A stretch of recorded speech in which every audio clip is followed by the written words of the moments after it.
True.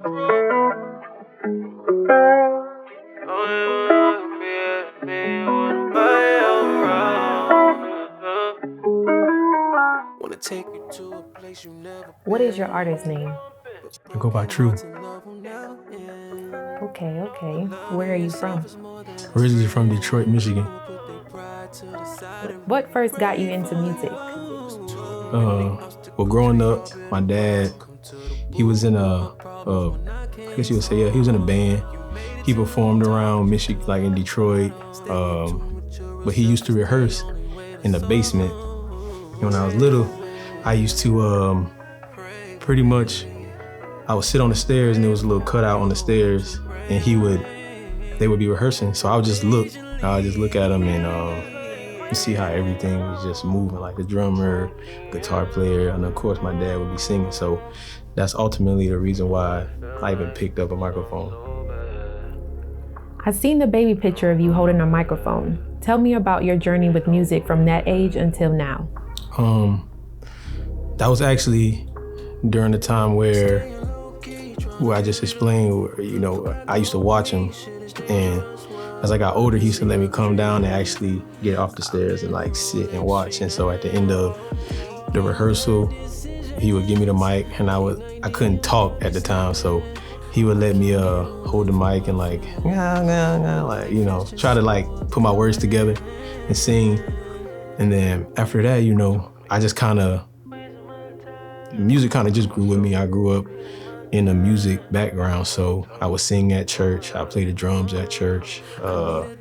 Grew up Catholic, and then my grandma, she played the organ, which I used to sing behind her. Then my dad sang. He was a deacon at a church, and my uncle Tony, he was a deacon as well. My family then my cousin Greg played the keys. So the whole family dynamic with me growing up in Detroit kind of molded me into, I guess you could say, the core artist that I am now. And then fast forward, to pretty much my teens, I went to high school and didn't really start singing seriously until, because elementary school and middle school was no music at all. It was just like church and drums, really, and I sang a little bit at church. But when I got into high school, even in the midst of that, I would listen to music all the time, like old school music, some rap, but mainly just old school music. And pretty much high school, I got in a group. I was in a group. Let me go back. Before the group, I was called Fella Fresh or something like that. I was called Fella Fresh. I don't know how I got the name. No, me and my boy Destin, we got a group together called, I forgot, Dope Kids or something. We called ourselves. And I started out with a little like HP, little cheap setup that I recorded in the closet, actually in this room, and the music kind of started getting a buzz in high school. I went to Groves High School. If you know, you know. But the music started going, a little crazy. And then one of my friends I went to middle school with, his name is Jaren. His mom I was, really close with all of them. And then they heard a song and they had a group. So they pretty much, put me in the group. I had to go to the studio, sing, and I wrote like my first song with the group. And when they heard what I wrote, they were just like, hey man, you in the group now, you know what I'm saying? So the next day, we went to school and everybody kind of knew what it was. Then after that, started singing national anthem at school. Then that was probably by like 11th grade. Everybody knew that, okay, fans be singing, So that built my confidence to keep going. So then I started opening up for I think the first person I ever opened up for was Trey Songz. It was like a college bash or something. I don't know what it was at Savannah State. And that was the first time I performed in front of a lot of people.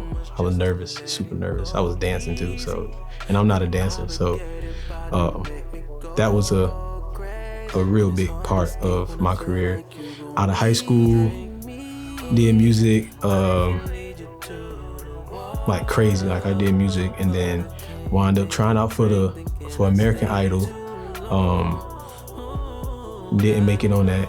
Like I just knew I was gonna make it on that. Then kind of was a little down, but then my mom, I was on the way home from work. I was a diesel mechanic at the time, and she was like, I signed you up for The Voice. And I'm like, what? I'm like, okay. So what I did was, I didn't really believe that she even did it, or it was, really like actually happening. So some days went by and I got a call from The Voice, and they was like, you've been, I guess picked to do a private audition or whatever. So I was like, oh shoot, like this is real. So I did that, did like my blind audition, got a chair turns. It's a lot more that went on with that audition, the whole process. If you've been on The Voice, you kind of know what the stress of The Voice is. But other than that, I did my blind audition. I made it to battles, did my battles, and then I lost at the battles. But like I was just happy to make it within that many people, the audition. So that kind of, it was like it was good and bad because I got depressed. Like I got super duper depressed like after the Voice or whatever. And so I stopped. I did music for a little bit and then I kind of stopped. I was kind of on and off because I feel like I had to start all the way over completely. So got back home after The Voice, released the singles, trying to find my sound, just trying to find myself, find my happiness again with music. And then took a break after singles, like 2 years. And then actually recently, I just did the recent project, True to Myself. And I mean, that's where I'm at now, trying to, just push the project. How would you describe the music that you typically create? The music that I typically create is, right now, just R&B. Like I'm literally just catering to the R&B sound because that's literally what's natural for me. I don't have to think about what I'm doing when I'm doing it that way. So. What is your creative process like? My creative process is unpredictable. I come in the studio I might have been driving, coming from getting some food, and I'll play a beat or something that I have, and I don't really have nothing to go with it. I might mumble a melody or something in my phone, my voice recording, and then when I get to the studio, I literally do the same thing in Pro Tools and then put words with it. Other than that, like I don't write anything down at all. Like it's all from the brain. Tell us about True to Myself. True to Myself, the project is literally a chapter in my life that it's a project, but it's also like a chapter of my life that resembles me finding myself. Before True to Myself, I was struggling with my creative side. Like I felt like I had like permanent writer's block or something. I would come in the studio and couldn't think of nothing like at all. And I'm just like, what is going on? Like, am I losing it? Am I done with music or what is it? So went through like a depression phase because I knew waking up every day I wanted to do music, but I might go play basketball or I might, go ride motorcycles or dirt bikes, do something to get my mind off of, thinking about music. And ultimately, if you love something, you're gonna come back to it. So I got in the studio one day and I watched like some interviews. I just forced myself to watch the interviews. I watched a T-Pain interview when he was like, make something different or something like that, I don't know. And then that kind of got my spirits up. And then I watched the Drake interview and then he basically was like, because for so long I didn't listen to my music. Nobody don't know that I literally would make music and wouldn't listen to my music. Like singles, I didn't listen to singles for probably about 4 times since 2017. So that's because I wasn't married to that project and I just didn't feel, I wasn't confident in my music like I should have been. But I got something out of an interview that said, basically make what you would want to listen to. And I was just like, that was the key right there. So literally after I listened to that, I made the song Balenciaga Dreams, or Balenci Dreams, that's what's posted. So what is the difference in singles and True to Myself? Well, like I said, it's 2 different chapters of my life. Singles would be like chapter 1 of my creative process in a project, you know. I would say the sound of singles is like more club. It's like more club because I was, you know, performing at clubs. I opened up for K-Camp with that project, and I was trying to fit the sound of what was out. Like it was just, I think every artist gonna go through that. You know, you gonna lose yourself and then come back and then you figure out what you really want to do. But in between singles and True to Myself, I was still like in a weird place, like trying to figure out if I even wanted to do music or I wanted to just write for people. So once I realized I wanted to do music, I was like, you know, let me try another project, you know. And True to Myself just organically came like from me just wanting to make good music that I wanted to listen to. That was it. What did you learn from being on The Voice? Ooh, Lord. Being on The Voice was like a roller coaster ride. I mean, it started out like butterflies. It started out like real legit butterflies and like excitement.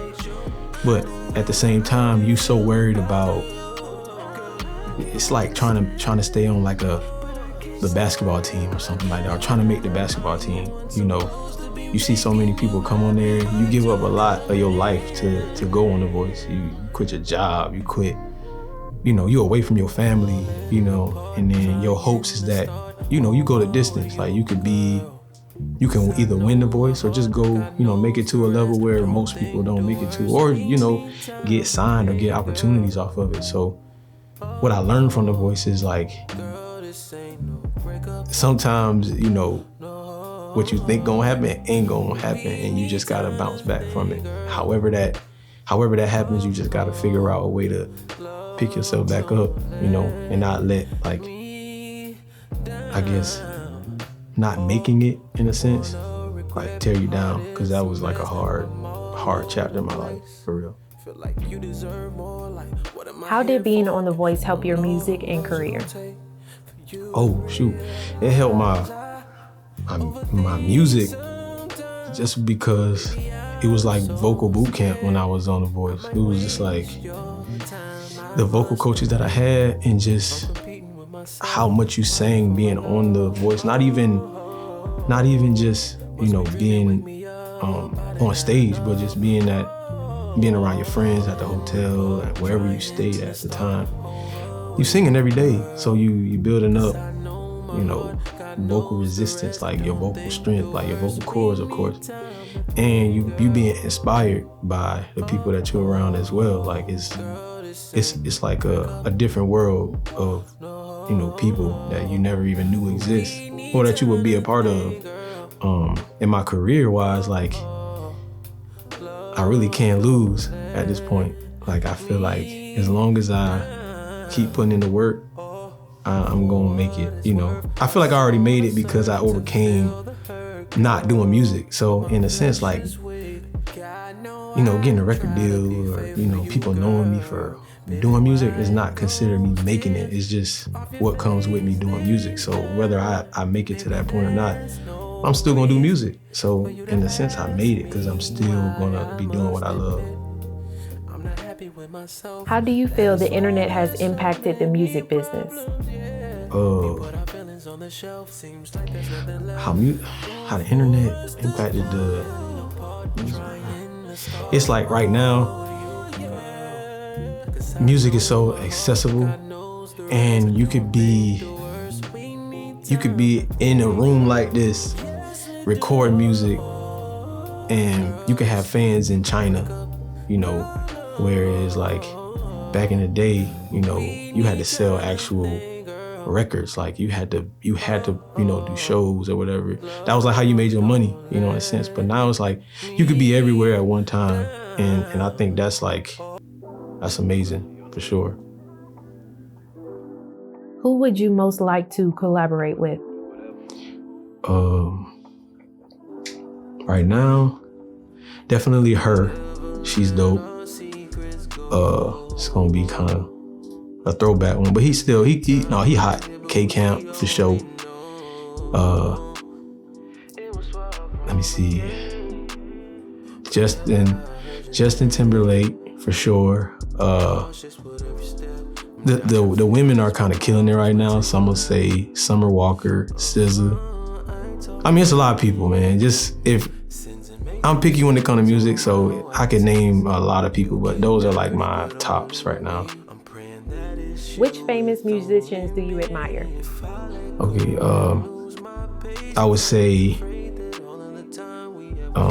Stevie Wonder, because I grew up listening to old school music. I mean, just what was in the house, you know, what we played most of the time. Stevie Wonder, Marvin Gaye, the Isley Brothers, Rick James, James Brown, and the Gap Band, and not like I would say when I started to come into music myself, Usher, Maxwell, and like newer, and like I guess new school people would be Trey Songz, but he don't be making no music like that no more, man. I wish he would.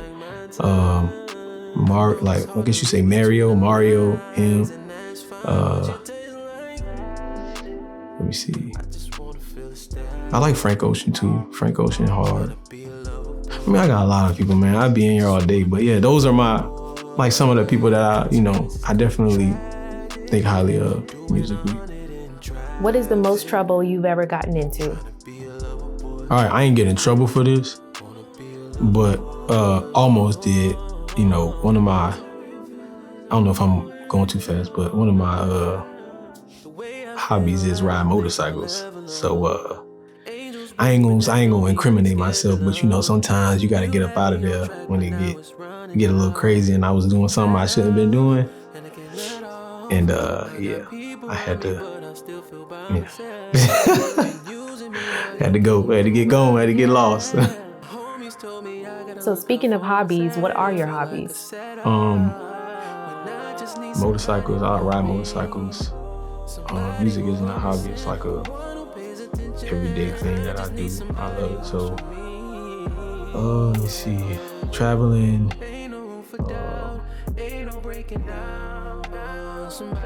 I guess chilling is a hobby because I don't be doing much of nothing. I really don't be doing much. Like I really just be, honestly, to tell the truth, I don't really have like certain things that I do. I just do whatever feels right in that moment. Like I don't know. I'm not too adventurous, but I will try new things, you know.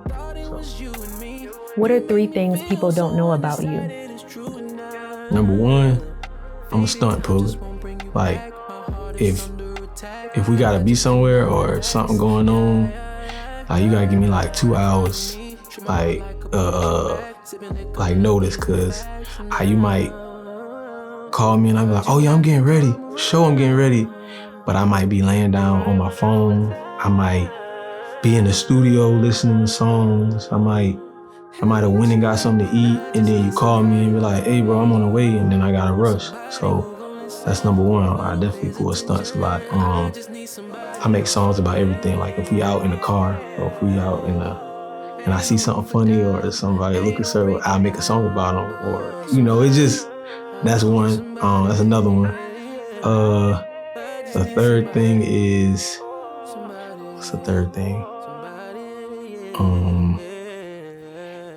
Oh, yeah, I put hot sauce on everything, for sure. Like, everything. Of course, chicken, but like, I ain't gonna tell y'all everything I put hot sauce on. Ain't nobody judge me, but yeah, I put hot sauce on everything. What is the best advice you've been given? I literally got it tatted on me. Like, pretty much stay true to myself. That's been like the change of my life. Like, once I realized that no matter what I do, if I love it and it's who I am, I can't really go wrong with it. So I feel like that was the best advice. And of course, keeping God first in everything that I do, keeping family, first, and just, loving myself is the best thing I could say. What is one message you would give to your fans?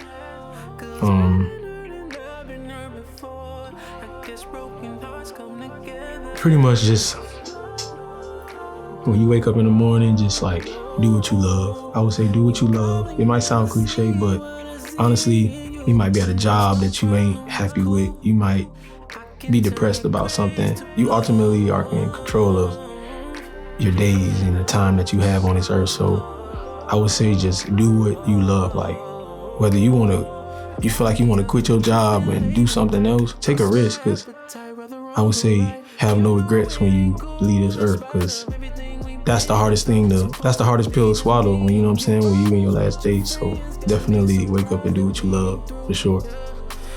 What are you doing when you're not making music?